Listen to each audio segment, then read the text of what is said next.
ప్రభునందు ప్రియమైన సహోదరి సహోదరులకు ఈ టీవీ ముందు కూర్చుని ఈ యొక్క కార్యక్రమాన్ని వీక్షిస్తున్న ప్రతి వారికి కూడా నిరీక్షణ గైడెల ద్వారా మీకు శుభాభివందనాలు తెలియజేస్తున్నాను. దేవుని పరిశుద్ధ లేఖనమున ఉండి మీకు దేవుని పక్షంగా ఒక వాక్యాన్ని మీ ముందు ఉంచాలని నేను ఆశపడుతున్నాను. ప్రియులారా, ఈ సమయంలో దేవుని పరిశుద్ధ లేఖన భాగము మార్కు శుభవార్త 6వ అధ్యాయము 48వ వచనంలో ఒక సందర్భం మనం చూస్తున్నాం. చూడండి. అప్పుడు వారికి గాలి ఎదురైనందున దోణి నడిపించుటలో వారు మిక్కిలి కష్టపడుచుండగా ఆయన చూచి రాత్రి ఎంచుమించు 4వ జామున సముద్రం మీద నడుచుచూ వారి యొద్దకు వచ్చి వారిని దాటిపోవాలని ఉండెను. ఆయన సముద్రం మీద నడుచుచి వారు చూచి భూతమని తలంచి కేకలు వేసిరి. అందుకు ఆయన చూచి తొందరపడగా వెంటనే ఆయన వారిని పలకరించి ధైర్యము తెచ్చుకొనుడి, నేనే, భయపడకుడని చెప్పెను.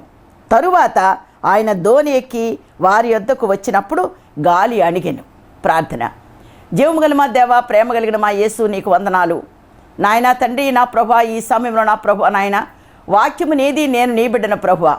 నా జ్ఞానాన్ని మరుగుపరిచి కొద్ది నిమిషాలు నీ బిడ్డలతో మాట్లాడమని, ఈ వాక్యము నా ప్రభువా వారి హృదయాలకి మేలు ఆశీర్వాదం అనుగ్రహించమని యేసునామమున అడుగుచున్నాను తండ్రి, ఆమేన్.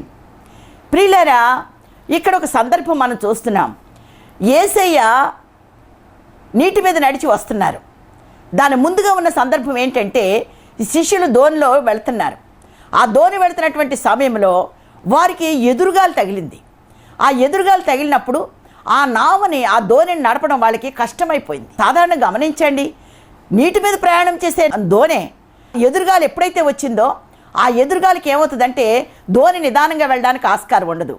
దోణి అడ్డం తిరిగిపోతుంది, లేదా సుడులు తిరగవచ్చు, లేకపోతే మునిగిపోవచ్చు, దానికి ఏదైనా అపాయం జరగవచ్చు. కానీ అలాంటి క్లిష్ట పరిస్థితుల్లో ఏం జరిగిందో తెలుసా? దోణిని నడిపించడం వాళ్ళు కష్టపడుతూ ఉండగా యేసయ్య చూశారు. ఇది సాధారణంగా జరిగిన సందర్భం. అయితే ఆత్మీయంగా దీన్ని ఆలోచన చేసినట్లయితే మన జీవితం అనేటువంటి దోణిలో మనం ప్రయాణం చేస్తున్నప్పుడు మనకెన్నో ఎదురుగాళ్ళు ఎదురవుతూ ఉంటాయి. ఆ ఎదురుగాళ్ళు ఎదురైనప్పుడు మనం భయపడతాం, కలవరపడతాం, కృంగిపోతాం, ఇంక నిరుత్సాహపడుతూ ఉంటాం. కానీ ఇక్కడ ఒక మంచి అద్భుతమైన భరోసా ఏంటో తెలుసా?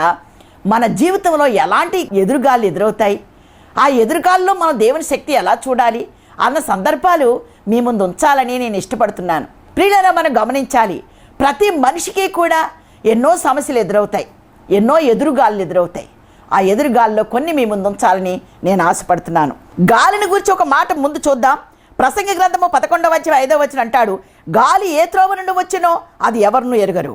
ఆమోసు 4:13 అంటాడు, పర్వతమును నిరూపించినవాడు, గాలిని రూపించినవాడు ఆయనే. 35వ కీర్తన 7వ వచనం అంటాడు, తన నిధులలో నుండి గాలిని బయలు వెళ్ళచేయను. ప్రియులను మనం గమనించాలి, ఈ గాలికి ఆయనే అధికారి. అయినప్పటికీ కూడా ఈ ఎదురుగాలి అనేది అసందర్భంగా వచ్చింది. అంతేకాదు, ఈ గాలి మానవ జీవితాన్ని అస్తవ్యస్తం చేస్తుంది. ఈ అస్తవ్యస్తం చేసేటట్టు ఎదురుగాలిని గురించి కొన్ని విషయాలు మీతో మాట్లాడాలని నేను అనుకుంటున్నాను. గమనించండి, మనోవేదన అనేటువంటి ఎదురుగాలి. మానవుని జీవితంలో మనోవేదన అనేది వచ్చినప్పుడు వాడు క్షీణించిపోతాడు, కృషించిపోతాడు, ఇంకా నా జీవితం ఎందుకని నిరుత్సాహపడుతూ ఉంటాడు. కనుక ఒక మాట అంటాడు ఇక్కడ, మనోవేదన ఎలాంటిదయ్యా అంటే, ద్వితీయోపదేశకాండం 28వ అధ్యాయం 65వ వచనం అంటాడు, ఆయన జనములలో నీకు నెమ్మది కలగదు, నీ అరికాలికి విశ్రాంతి కలగదు, అక్కడ హృదయ కంపనము, నేత్ర క్షీణత, మనోవేదన నీకు కలుగును, భయపడదువు, ప్రాణము దక్కుననే భయము కూడా కలుగుతుంది. మనోవేదన వల్ల వచ్చే ఇన్ని సందర్భాలు ఉన్నాయి. అయితే మనము మన దోణిలో మనోవేదన కలిగినప్పుడు మనం చాలా దేవుని యొక్క శక్తిని గుర్తించేవారుగా ఉండాలి. ఇక్కడ మనోవేదన గురించి ఒక మాట అంటాడు. ఏంటంటే, 1 సమూయేలు గ్రంథము 1వ అధ్యాయం 15వ వచనంలో ఆ యొక్క హన్నా యొక్క భర్త ఎల్కానా ఏమంటాడంటే, ఎందుకు నీకు మనోవేదన కలిగి ఉన్నావు? నీ కుమారులు లేకపోతే మాత్రం ఎందుకు నీకు మనోవేదన? నీకు 10 మంది కుమారుల కంటే ఎక్కువ కాదా నేను అని అంటాడు. కానీ జీవితంలో ఈ యొక్క హన్నాకి భర్త ఎంతో ప్రేమగా చూసుకుంటున్నాడు, తోటివారి కంటే కూడా ఆయనకి ఎక్కువగా కానుకలు ఇస్తున్నాడు, ఎంతో భార్యని ఎన్నో విధాలుగా సంతోషపెట్టాలని ప్రయత్నం చేస్తున్నాడు. కానీ ఈ హన్నాకి ఈ సంతోషం, ఈ ఆనందం ఆమె జీవితం యొక్క దోణిను ఎదరికి వెళ్ళనివ్వటం లేదు. ఎందుచేతనంటే ఆ యొక్క ఆమె వైరు యొక్క వివాదాలు, తెల్లవారితే చాలు ఆమె దూషణలు, పొరుగువారు చూసి గుడ్రాలంటున్నారు. ఈ పరిస్థితులన్నీ కూడా ఆమె జీవిత ధోరణిను ఆపేస్తున్నాయి. ఆమె జీవితంలో ఎదరికి వెళ్ళలేకపోతుంది. ఆ కారణాన ఆమె ఒక రోజు ఏం నిర్ణయించుకుందంటే, నేను దేవుని సన్నిధికి వెళ్ళాలి, దేవుని సన్నిధిలో ఉన్న శక్తిని నేను చూడాలి, దేవుని సన్నిధిలో ఉన్న శక్తి నాకు బిడ్డలు ఇవ్వగలదు అని నమ్మింది. ఎందుకు? దేవుని వాగ్దానం ఏముంది? మనం పరిశుద్ధ గ్రంథంలో మనం చూస్తాం. సంతులేని దాన్ని ఇల్లాలుగాను, కుమారులు గల తల్లిగాను నేను చేస్తాననేటువంటి వాగ్దానం మనకుంది. ఆ విధంగా వాగ్దానం చేసిన దేవుని యొక్క శక్తిని నేను దేవుని సన్నిధిలో వెతకాలి అనుకుంది. అందుచేత మనోదుఖము కలిగినదై దేవుని సన్నిధిలో కన్నీరు మున్నీరుగా ఏడ్చింది. ఏడ్చినప్పుడు అక్కడ దేవుని ప్రసన్నత, దేవుని యొక్క శక్తి అక్కడ బయలుపరచబడింది. ఆమె మరుసటి సంవత్సరానికి ఒక చక్కటి కుమారుని కనుక్కుంది. ఎందుచేత నా ధోని ఈ మనోవేదనతో ఆగిపోకూడదు, ఇది సాగిపోవాలని నిర్ణయం చేసుకున్నటువంటి హన్న ఎదురికి వెళ్ళిపోవడానికి ఏం చేసిందంట? దేవుని సన్నిధికి వచ్చి దేవుని శక్తిని గుర్తించింది. ప్రియులారా, మనం గమనించాలి. మోషేతో కూడా దేవుడు ఒక మాట అంటాడు. ద్వితీయోపదేశకాండం 2వ అధ్యాయం 20వ వచనం అంటాడు, మోషే, నేడు నేను నీ వలన భయము వెర్రవు సమస్త దేశముల వారికి పుట్టించెదను, నిన్ను గూర్చిన సమాచారం వణుకును మనోవేదన వారికి కలుగజేస్తుంది. మోషేతో దేవుడు అంటాడు, మోషే, నీ శత్రువుల గురించి భయపడద్దు, నిన్ను కూర్చున్నప్పుడు భయము వేదన వణుకు వాళ్ళకి నేను కలుగజేస్తాను. ఎందుచేత మోషే దేవుని శక్తిని ఎరిగాడు కనుక మోషేలో ఉన్నటువంటి దైవిక శక్తి తన శత్రువులకు మనోవేదనను కలుగజేసింది. నా ప్రియమైన సహోదరి సహోదరుడా, ఈ సమయంలో నువ్వు తెలుసుకోవాల్సింది ఏంటో తెలుసా? నీవెంత మనోవేదన కలిగి ఉన్నా నీ మనోవేదనతో నీ జీవితంలోనే ఆగిపోకూడదు. అది సాగిపోవాలంటే దేవుని శక్తిని నువ్వు గుర్తించాలి. దేవుని శక్తిని గుర్తించినటువంటి అన్న ఆమె ఆగిపోకుండా సాగిపోయింది. చక్కటి కుమారుని కనుక్కుంది. ఈరోజు నీకు కావాలి ఈ ఆశీర్వాదం. రెండవదిగా చూసినట్లయితే అనారోగ్యం అనే ఎదురుగాలి. మన జీవితాల్లో ఎన్నో సందర్భాల్లో అనారోగ్యాలనే ఎదురుగాళ్ళు మనకుంటాయి. అనారోగ్యం వచ్చినప్పుడు మనం కృషించిపోతాం, కృంగిపోతాం. ఇంకా నా జీవితం ఇంతేనా, ఈ అనారోగ్యంతో నేను వేదన పడాల్సిందానని మనం ఎంతగానో వేదన పడుతూ ఉంటాం. కానీ మన దేవుడు చెప్పాడు ఒక మాట. ఏమన్నాడు తెలుసా? స్వస్థపరచు యెహోవాను నేనే. ఆయన స్వస్థపరిచే యెహోవాని అన్నాడు. ఆయన స్వస్థతలో ఉన్న శక్తిని మనం గమనించాలి, గుర్తించాలి. ఆయన మాటలో ఉన్న శక్తిని మనం గుర్తించాలి. అందుకనే ఇక్కడ లోకాసువార్త 8వ అధ్యాయం 43వ వచనంలో 12 సంవత్సరాల నుంచి రక్తస్రావము కలిగినటువంటి స్త్రీ, ఆమె రక్తస్రావము చేత శరీరం అంతా బలహీనమైపోయింది. భర్త తిరస్కరించి ఉండొచ్చు, బిడ్డలు నిరాదరణ చేయొచ్చుండొచ్చు, పొరుగువారి దగ్గరికి వెళ్ళడానికి కూడా భయపడి ఉండొచ్చు. ఎంత మనోవేదనతో ఆమె ఏం చేసిందో తెలుసా? ఆలోచించింది, స్వస్థపరిచే యెహోవా శక్తిని నేను పొందుకోవాలి, ఆ శక్తిని నేను గుర్తెరగాలి అనుకుంది. ఎంతోమంది వైద్యులను మార్చింది, కానీ ఆ వైద్యుల వల్ల ధనమైపోయింది, అప్పులైపోయింది. కానీ ఆమెకు మాత్రం ఆరోగ్యం అనేది కలగలేదు. నాకు ఆరోగ్యం కలగాలంటే నాకు స్వస్థపరిచే యెహోవా దగ్గరికి నేను వెళ్ళాలి, ఆయన శక్తిని నేను అనుభవించాలి అనుకుంది. అందుచేతనే ఏం చేసిందో తెలుసా? యేసు సమాజంలో నడిచి వస్తున్నాడని తెలుసుకుని వెంటనే తన శరీరంలో శక్తిని అంతా కూడగట్టుకుని ఆ జనసమూహాన్ని అంతని తోసుకుని అలాగే వెళ్ళిపోతూ వెనకబాలుగా వెళ్ళి ఆయన వస్త్రపు చెంగును పట్టుకుంది. ప్రియులను మనం గమనించాలి. ఆయన వస్త్రపు చెంగును గూర్చి కీర్తనలు 93వ వచనంలో 8 ఉంది. ఆయన వస్త్రపు చెంగు ఏంటో తెలుసా? మహిమ ప్రభావములను ఆయన వస్త్రముగా ధరించాడు అని ఉంది. ఆయన వస్త్రపు చెంగులో మహిమ ఉంది, ప్రభావం ఉంది. ఎప్పుడైతే వెనకాలే వచ్చి ఈ వస్త్రపు చెంగును ముట్టుకుందో ఆ వస్త్రపు చెంగులో ఉన్నటువంటి మహిమ ఆమెని స్వస్థపరిచింది. ఆ క్షణంలోనే ఆగిపోయిన తన ధోని, ఎదురుగాలి చేత నిలిచిపోయినటువంటి తన ధోని తిరిగి మరలా ఎదరికెళ్ళడానికి అవకాశం కలిగింది. వెంటనే యేసయ్య ఆమెను చూసి అన్నాడు, ఎవరు నన్ను ముట్టుకున్నారు, నా ప్రభావం వెళ్ళిపోయిందంటే? ఇదేంటండి ఇంతమంది పడుతున్నారు కదా, ఎవరు ముట్టారని మేము చెప్పగలమన్నారు కూడా ఉన్న వాళ్ళంతా కూడా. లేదు, నా ప్రభావం బయటికి వెళ్ళింది, నా శక్తిని ఎవరో గుర్తించారు, వారిని నేను తెలుసుకోవాలంటే. ఈ స్త్రీ వణుకుతూ ఎదరికి వచ్చినప్పుడు ఆయన అంటాడు, అమ్మా, నీ విశ్వాసమే నిన్ను స్వస్థపరిచింది. ఏ విశ్వాసంతో దేవుని శక్తిని చూడాలని వచ్చిందో ఆ విశ్వాసమే ఆమెను స్వస్థపరిచింది. ఆమె యొక్క నామకు తగిలినటువంటి అనారోగ్యం అనే ఎదురుగాలి పటాపంచలైపోయింది.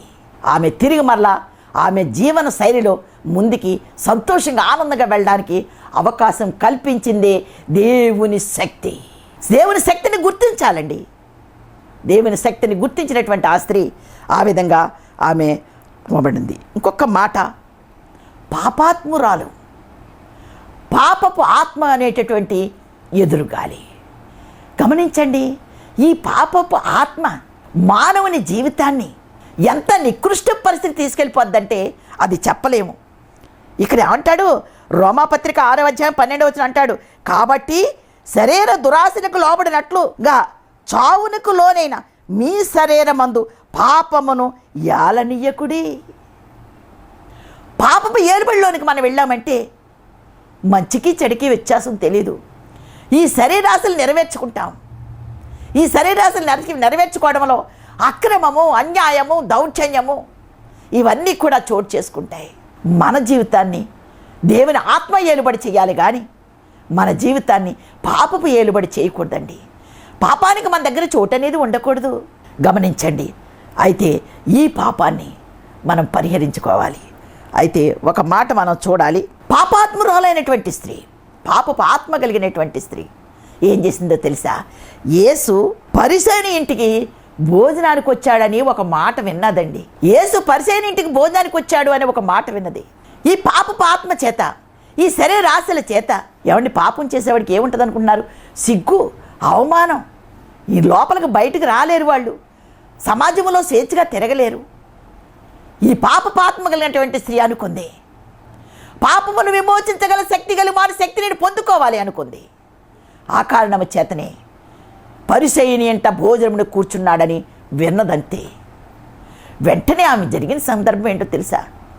ఎక్కడికి వచ్చిందంటే ఆమె ఆ యేసు దగ్గరికి వచ్చింది. నా పాపాన్ని పరిహరించే పాదాల దగ్గరికి వచ్చింది ఆవిడ. పాపాన్ని పరిహరించే శక్తి కలిగిన పాదాల దగ్గరికి వచ్చింది. అయ్యా, నశించుతున్న దాన్ని వెతికి రక్షించడానికి వచ్చిన పాదాల దగ్గరికి వచ్చింది. ఏ పాదాలైతే మన పాదాల యొక్క పాపపు శిక్షను భరించినయో ఆ పాదాల దగ్గరికి వచ్చింది. వెనకబాలుగా వచ్చింది. కన్నీటితో ఆయన పాదాలు కడిగింది. కన్నీటితో ఆయన పాదాలు కడిగిందండి. ఎందుకో తెలుసా? ఆయన పాదాల యొక్క శక్తిని ఆమె గమనించింది. పాప విమోచకుడైన, శాప విమోచకుడైన, మరణాన్ని జయించాడాయన. అంత గొప్ప శక్తి కలిగినటువంటి దేవుని యొక్క పాప విమోచకుడని ఆమె గుర్తించింది. పాపాన్ని క్షమించే శక్తి, సామర్థ్యం ఈ లోకంలో ఎవరికీ కూడా లేదు. ఎందుకో తెలుసా? మన పాపానికి ఆయన ప్రాయశ్చిత్తం అనిపించాడు గనుక, వదక తేబడిన గొర్రె పిల్లవలే మన పాపానికి ప్రాణం పెట్టాడు గనుక ఆయన మాత్రమే మన పాపాలని క్షమించగలడు. పాపము చేత నశించిన దాన్ని వెతికి రక్షించడానికి వచ్చాడు. నీ పాపపు ఆత్మ నీ జీవిత నావకు ఎదురుగాలిగా ఉంటే ఈరోజు నీకో శుభార్త ఏంటో తెలుసా? పాపాన్ని క్షమించే దేవుని పాదాల దగ్గరికి నువ్వు రావాలి. నీ శరీరేచ్ఛల చేత నీ పాపానికి నీ శరీరాన్ని లోను చేయొద్దు. నువ్వు పాపాన్ని క్షమించే దేవుని దగ్గరికి రావాలి. పాపము నీ శరీరానికే కాదు, నీ ఆత్మకు కూడా. ఆత్మలో పాపాన్ని తీసివేయాలంటే ఎవడి తరము కాదండి, యేసు మాత్రమే నీ శరీర ఆత్మ పాపాలని క్షమించి నీ జీవితం ఆగిపోకుండా సాగిపోయేలాగా చేయగల సమర్థుడాయన. అందుకనే లూకా సువార్త 8వ అధ్యాయం 48 అంటాడు, నీ పాపములు క్షమించబడినవి. ఎంత గొప్ప వాగ్దానం అండి! నీ పాపములు క్షమించబడినవి, నీ విశ్వాసమే నిన్ను రక్షించెను, సమాధాన గలదానవై వెళ్ళిపో. ఎంత గొప్ప విషయం! నీ పాపాలు క్షమించబడినని చెప్పడం ఎంత గొప్ప మహిమ కలిగిన మాటో తెలుసా? అది నీ విశ్వాసంతో ఆమె వచ్చింది. దేవుని శక్తిని ఆమె గుర్తించింది. అంత మాత్రం కాదు, ఆమె పాపముల నిమిత్తమై పశ్చాత్తాప హృదయంతో కన్నీటితో ఆయన పాదాలు కడిగింది. అందుచేతనే నీ పాపాలు క్షమించబడినాయి. నీ విశ్వాసమే నిన్ను రక్షించేసింది. నువ్వు సమాధానం గలదానవై వెళ్ళు అంటున్నాడు. పాపములు క్షమించుటకు మనుష్య కుమారునికి ఈ లోకంలో అధికారము కలదు. సమరయ స్త్రీ కూడా గుడువులోనే ఉంది, కానీ బయటకు వచ్చే స్వేచ్ఛ లేదు తనకి. అందుకే మిట్ట మధ్యాహ్నం వెళ్ళి నీళ్లు తోడుకునేదట. యేసయ్య కూడా నశించిన దాన్ని రక్షించడానికి వచ్చే దేవుడు కనుక ఆయన కూడా యాకోబు బావి దగ్గరికి వచ్చాడు. కొన్ని సంభాషణ వారి మధ్యన జరిగింది, అదంతా వివరించిన అవసరం లేదు. కానీ ఆమె ఎప్పుడైతే పాపం కుండను విడిచిపెట్టిందో అంతవరకు వెళ్ళనటువంటి ఊరిలోనికి ఆమె వెళ్ళిపోయింది. ఆ ఊరు వారందరూ కూడా ఆమెను గౌరవించారు. అక్కడ ఒక మాట అంటది, నా పాపాలు క్షమించిన వాడు, నేను చేసినవన్నీ నా పాపాలని చెప్పినటువంటి ఆయన నేను మీకు చూపిస్తాను రండి అంది. నా పాపాలు క్షమించబడి అని చెప్పింది. ఈ సాక్ష్యం నువ్వు చెప్పగలవా? నువ్వు పాపాలను క్షమించే దేవుడిని గుర్తించగలుగుతున్నావా? ఈ దినాల్లో ఎంతోమంది ఎన్నో రకాలుగా అంటున్నారంటే కారణం ఏంటో తెలుసా? పాపాలను క్షమించే దేవుడు యేసు అని గుర్తించట్లేదు. పాపాలు క్షమించే యేసు యొక్క శక్తిని వారు గుర్తించటం లేదు. ఆ కారణాన్ని బట్టి దేవుని దగ్గరికి రాలేకపోతున్నారు. అనేకమైన ఆలోచనలు చెప్పుకుంటున్నారు. నా ప్రియమైన సహోదరి సహోదరుడా, పాపాలను క్షమించే శక్తి దేవుని దగ్గర ఉందని నువ్వు గుర్తించాలి. అప్పుడే పాపాత్మురాలకి ఏం జరిగిందో తెలుసా? సమాధానం కలిగి రక్షణ పొందుకుని విమోచన పొందుకుని, ఏ పాపపాత్మ అయితే ఎదురుగాలిగా తన ధోనికి అడ్డంగా నిలబడిందో దాన్ని ఛేదించుకుని తన జీవితంలో ముందుకు కొనసాగగలిగింది. సమరయ స్త్రీ కూడా తన జీవితంలో ముందుకు కొనసాగగలిగింది. నీకు కూడా ఈ ఉపయోగం కావాలని నేను కోరుకుంటున్నాను. నువ్వు కూడా ఈ విధంగా ఉండాలని నేను ఆశపడుతున్నాను. అంతేకాదు, 4వదిగా చూసినట్లయితే మరణం అనే ఎదురుగాలి. ప్రియులారా గమనించాలి, ఒక కుటుంబంలో మరణం సంభవించింది అనుకోండి, భర్త అర్ధాంతరంగా చనిపోయాడు అనుకో, ఏమండి ఆ స్త్రీ యొక్క మనసు ఎలా ఉంటుంది? ఆగిపోతుంది. తన దోనె ఎదురుగాలికి ఆగిపోతుంది. నా బిడ్డల్ని ఎలా పెంచను? భవిష్యత్తులో ఏ విధంగా నేను వీళ్ళని తీర్చిదిద్దగలను? నా భర్త నన్ను పోషించేవాడు లేకుండా పోయాడే, నేనేం చేయగలనని ఆమె ఎన్ని విధాలు ఆలోచించి కృంగిపోయి కృషించిపోతుందో చూడండి. తన జీవితంలో ఇంక ఎదరకు ఆలోచించే అవకాశం కలగదు. నా జీవితం ఆగిపోయింది అనుకుంటుంది. అలాగే భార్య చనిపోయింది అనుకోండి, ఇంటికి వెళ్ళంగానే నన్ను అన్ని విధాలు ఆదరించేటటువంటి నా భార్య నాకెంతో సంరక్షణ చేసే నా భార్య లేకుండా పోయింది.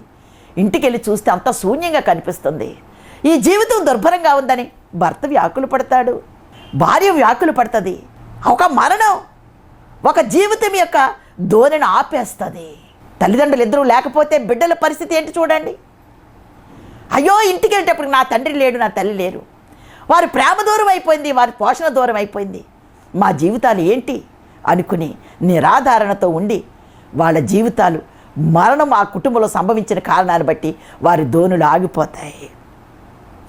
అందుకనే ఒక ఆయన వచ్చి అంటాడు, లూకాసు వార్త 8:42 అంటాడు, 12 సంవత్సరాలు నా కుమార్తె చావునికి సిద్ధమైంది నాయన అని తన ఇంటికి రమ్మని తండ్రి ఆయన్ని బ్రతిమాలుతాడు. బ్రతిమాలినప్పుడు వెంటనే ఆ ఇంటి దగ్గర ఉన్న వాళ్ళు వచ్చి అంటారు, అయ్యా నీ కుమార్తె చనిపోయింది, ఇంక నువ్వు ఆ బాధకుడిని కష్టపెట్టొద్దు అంటాడు. కష్టపెట్టొద్దు అన్నప్పుడు ఆయన వారితో కలిసి వెళ్ళాడు. అసలు ఈ తండ్రి ఈ 12 సంవత్సరాల కుమార్తె చనిపోతూ సావసిద్ధమైనప్పుడు అతనికి ఒకటి జ్ఞాపకం వచ్చింది. ఏంటో తెలుసా? 1 పేతురు పత్రిక 1:23 జీవము గల దేవుని వాక్యము మనల్ని బ్రతికిస్తుంది. అంతేకాదు, యోహాను సువార్త 1:4 అంటాడు, ఆయనలో జీవముండెను. యోహాను సువార్త 5:24 అంటాడు, నా మాట విని నన్ను పంపిన వానియందు విశ్వాసముంచువాడు నిత్య జీవము గలవాడు, వాడు తీర్పులోనికి రాక మరణము నుండి జీవములోనికి దాటి ఉన్నాడు. ఈ యొక్క అమూల్యమైన వాక్యాన్ని ఆయన విన్నాడు. ఈ వాక్యంలో ఉన్నటువంటి శక్తి ఆయన గుర్తించాడు. ఈ వాక్యంలో ఉన్న శక్తి నా కుమార్తెని బ్రతికిస్తుందని ఆయన నమ్మాడు. నా కుమార్తె మరణం వల్ల నా కుటుంబంలో ఉన్నట్టు నా దోనె, నా జీవితపు దోనె, నా కుటుంబపు దోనె ఆగిపోకూడదు, ఎదురుగాలి నేను ఏ విధంగానైనా సరే జయించాలి అనుకున్నాడు. ఎప్పుడైతే అభ్యర్థించాడో యేసయ్య కూడా వచ్చేసాడు. వచ్చేసిన తర్వాత ఆమె చెయ్యి పట్టుకున్నాడు. ఆయన చెయ్యి పట్టుకుని చిన్నదానా లెమ్ము అనగానే ఆమె ప్రాణము తిరిగి వచ్చెను గనుక వెంటనే ఆమె లేచెను. ఎంత గొప్ప విషయం అండి!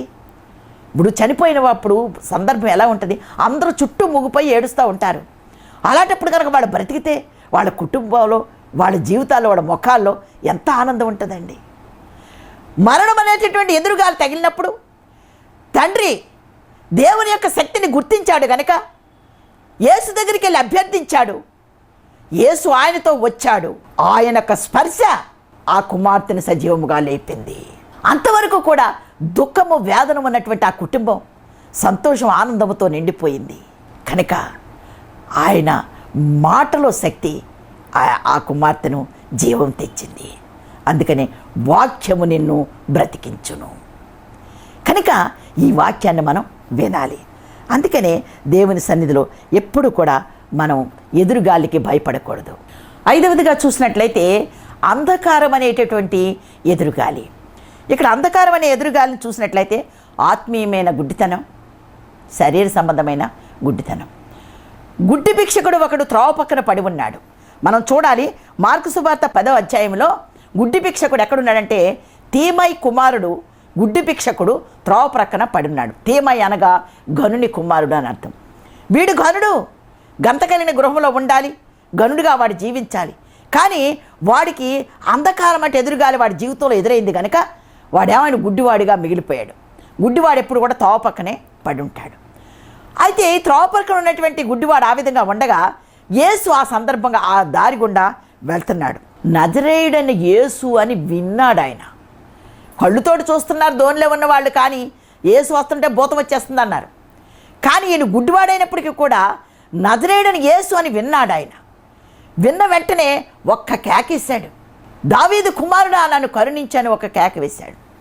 ఆ కేక యేసు పాదాలని నిలిపింది. అతన్ని పిలుచుకురండి అన్నాడు. అంటే వెంటనే వాడు ఏం చేశాడో తెలుసా, అతని బట్టలు పారవేసి వెంటనే యేసు దగ్గరికి ఆయన వెళ్ళిపోయాడు. వెళ్ళిపోయిన తర్వాత నాకు దృష్టి కలుగజేయము అని అభ్యర్థించాడు. అయ్యా, ఈ అంధకారం అనే గుడ్డితనం చేత నా ధోని ఆగిపోయిందయ్యా, నేను సాగిపోలేకపోతున్నాను. ఈ ఎదురుగాలిని నువ్వు సద్దుమణకు చేసినట్లయితే నా జీవితంలో నేను ముందుకెళ్తాను అన్నాడు. ఎప్పుడైతే ఈ గుడ్డితనం కలిగిందో, గుడ్డితనం పోగొట్టే దేవుడు ఉన్నాడు, గుడ్డివారిని దృష్టి అనుగ్రహించే దేవుడని విన్నాడో, దేవుని శక్తిని పొందుకోవాలనుకున్నాడు, యేసుని అభ్యర్థించాడు. ఆయన దృష్టి పొందుకుని అక్కడి నుంచి ఏం చేశాడు తెలుసా, యేసు వెంబడే వెళ్ళడం ప్రారంభించాడు. అంధకారం నుంచి వెలుగుని వెంబడించడం ప్రారంభించాడు. యేసుతో కలిసి ఆయన వెళ్ళిపోయాడు.